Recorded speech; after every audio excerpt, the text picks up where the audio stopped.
Hi every one. Bollywood times എന്ന movie കണ്ടു. Directed by Abhinav Sundar Naik, Mukundanunni അസോസിയേറ്റ്സിന്റെ അതേ ഡയറക്ടർ, സ്റ്റാറിംഗ് നെസ്ലിൻ. ഈ സിനിമ എനിക്ക് വളരെയധികം ഇഷ്ടപ്പെട്ടു.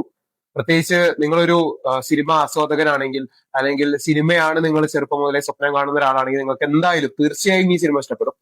ഈ സിനിമ പറഞ്ഞു വെക്കുന്ന കുറെ അധികം കാര്യങ്ങളുണ്ട്. ലോയാലിറ്റി എവിടെയൊക്കെ കാണിക്കണം, ലോയാലിറ്റി കൂടിപ്പോയാൽ ഉണ്ടാവുന്ന പ്രശ്നങ്ങൾ, ഇതൊക്കെ നമ്മളും നമ്മുടെ ജീവിതത്തിൽ കുറെ അനുഭവിച്ചിട്ടുള്ളതൊക്കെ തന്നെയായിരിക്കും.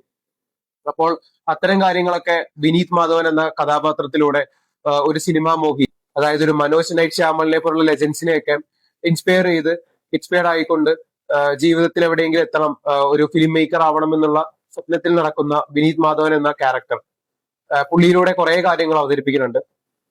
ഈ സിനിമ എല്ലാ ഓഡിയൻസിനും ഒരുപോലെ ഇഷ്ടപ്പെടുന്ന ഒരു മൂവിയാണെന്ന് ഞാൻ ഒരിക്കലും പറയില്ല.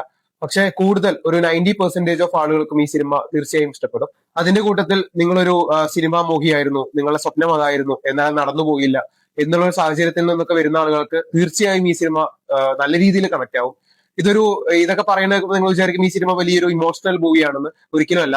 തുടക്കം മുതൽ അവസാനം വരെ ഇമോഷണൽ ഒന്നും അല്ല പിടിച്ചിരിക്കുന്നത്. പക്ഷെ വിനീത് മാധവൻ എന്ന ക്യാരക്ടർ, അവൻ സിനിമയിൽ എത്താൻ വേണ്ടി ചെയ്യുന്ന അവന്റെ സ്ട്രഗിൾസ്, അതിനെ മാത്രമാണ് ഈ സിനിമ കാണിക്കുന്നത്.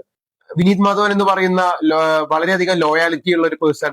നേരെ തിരിച്ചു പറയാട്ടോ, നമ്മുടെ മുകുന്ദനുണ്ണി അസോസിയേറ്റ്സിൽ വിനീത് ശ്രീനിവാസൻ ചെയ്ത റോള് ഒന്നിനെയും ഭയക്കാത്ത, അതായത് ലോയാലിറ്റി ഒന്നും ഇല്ലാത്ത, ആരെ എന്തിനു വേണ്ടിയും യൂസ് ചെയ്യാൻ ഒരു മടിയില്ലാത്ത അത്തരം ഒരു ക്യാരക്ടർ ആണെങ്കിൽ, ഇവിടേക്ക് വരുമ്പോൾ നസ്ലിൻ ചെയ്തിരിക്കുന്ന വിനീത് മാധവൻ എന്ന ക്യാരക്ടർ വളരെയധികം ലോയാലിറ്റി ഉള്ള, സത്യത്തെ വിട്ടിട്ട് ഒരു പരിപാടിക്ക് നിൽക്കാൻ ആഗ്രഹിക്കാത്ത ഒരു വ്യക്തിയാണ്.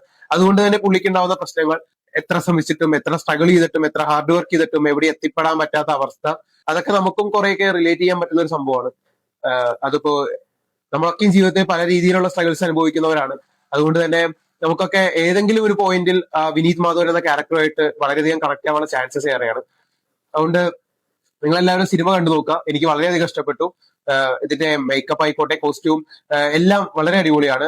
BGM വന്നിരിക്കുന്നത് ജെയ്ക്സ് ബിജോയാണ്. എഡിറ്റേഴ്സിൽ ഒരാള് നമ്മുടെ അഭിനവ് സുന്ദർ നായക് തന്നെയാണ് എഡിറ്ററിൽ ഒരാളായിട്ട് വന്നിരിക്കുന്നത്. കുറെ അധികം ക്യാമറ മൂവ്മെന്റ്സ് ഉണ്ട്. അതൊക്കെ വളരെയധികം ഭംഗിയോടെയാണ് അവർ എടുത്തു വെച്ചിരിക്കുന്നത്. അപ്പോ ഇത്രയൊക്കെയാണ് എനിക്ക് സിനിമ കണ്ടിട്ട് തോന്നിയ കാര്യങ്ങൾ. എന്തായാലും നിങ്ങൾ തീർച്ചയായും കണ്ടിരിക്കേണ്ട ഒരു പടമാണ്. അപ്പോൾ നിങ്ങൾ എല്ലാവരും കണ്ടിട്ട് അഭിപ്രായം പറയാം. കണ്ടവരാണെങ്കിൽ നിങ്ങളുടെ അഭിപ്രായം കമന്റ് ബോക്സിൽ രേഖപ്പെടുത്തുക. Okay, by.